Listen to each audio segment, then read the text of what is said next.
سنو ایک حدیث، سیدنا علی المرتضیٰ رضی اللہ تعالی عنہ فرماتے ہیں کہ میرے حضور نے ارشاد فرمایا کہ جو اللہ کے دیے گئے تھوڑے رزق پہ راضی ہو گیا، اللہ قیامت کے دن اس کے تھوڑے عملوں پہ راضی ہو جائے گا۔ اللہ فرمائے گا میرے بندے، تو تو ضرورت مند تھا، تجھے 3 وقت کے لیے روزی چاہیے تھی، تجھے پہننے کے لیے گرمی سردی میں لباس چاہیے تھا، تجھے بچوں کے لیے دودھ چاہیے تھا، تجھے بچوں کے لیے دوا چاہیے تھی، تجھے جو ہے وہ بیٹیوں کے لیے جہیز چاہیے تھا، تجھے رہنے کے لیے سر چھپانے کے لیے چھت چاہیے تھی، مکان چاہیے تھا، لیکن تو کتنا شکر گزار تھا کہ اس پہ بھی راضی ہو گیا۔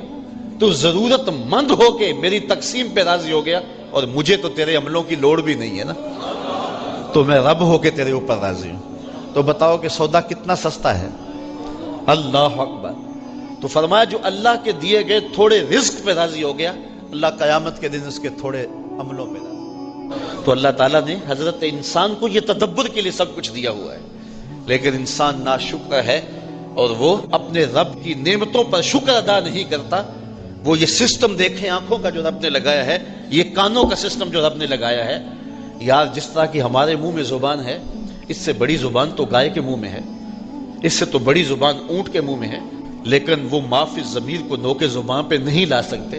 اور حضرت انسان جب بولتا ہے تو پھول جھڑتے چلے جاتے ہیں اور موتی گرتے چلے جاتے ہیں۔ انسان ذرا دیکھ، تیری نوکے زبان پہ نغمے کس نے رکھ دیے، اور تیرے کانوں کے اندر جو ہے وہ بجلیاں کس نے بھر دی، تیری آنکھوں کے اندر جو ہے وہ بصیرت اور بصارت کے اجالے کس نے رکھ دیے۔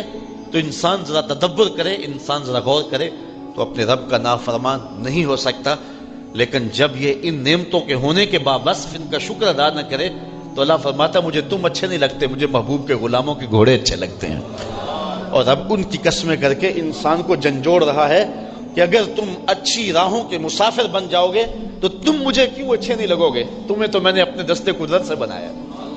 حضرت انسان کو اللہ نے اپنے دستے قدرت سے بنایا ہے، اور یہ کائنات کا شاہکار ہے، پوری کائنات کا چرخ انسان کے گرد گھومتا ہے، اور پوری کائنات کا مقصود انسان ہے۔ اے تماشا گاہ عالم روئے تو کجا بہرے تماشا می روی، ساری کائنات اس کے گرد گھومتی ہے۔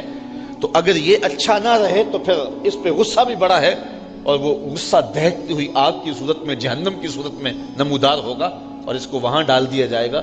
اور اگر یہ رب کی فرما برداری میں زندگی گزار دے، پھر رب اس کی اداؤں اور اس کے اندازے زندگی کی قسمیں کیا، اس کے گھوڑوں کی اداؤں کی قسمیں بھی کرے گا۔ تو یہاں عقل مندوں کے لیے سمجھنے کے لیے بہت کچھ ہے کہ انسان رب کا ناشکرہ نہ بنے، بلکہ رب کی نعمتوں پر اس کا شکر گزار ہو جائے۔ اور ارشاد فرمایا لئن شکرتم لازیدنکم، اگر تم رب کی نعمتوں کا شکریہ ادا کرو گے تو وہ تمہیں نعمتیں اور زیادہ عطا فرمائے گا۔ اس لیے جو حالت ہو بندے کی، اس پر ناشکری کا اظہار نہ کرے، بے صبری کا اظہار نہ کرے۔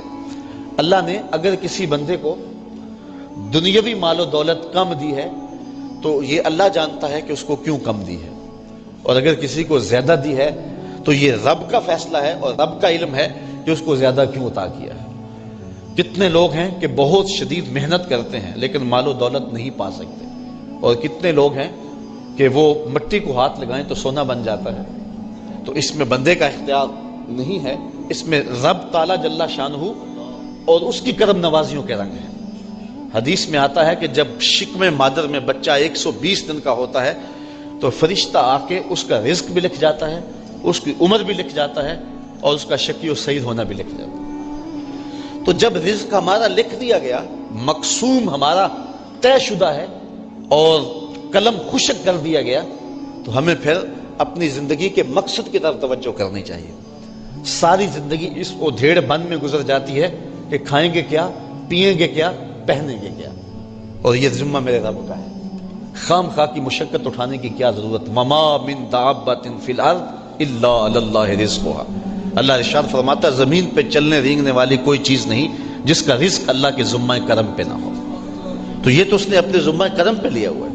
اگر تمہارے پاس رزق تھوڑا ہے تو اس پہ پریشان ہونے کی ضرورت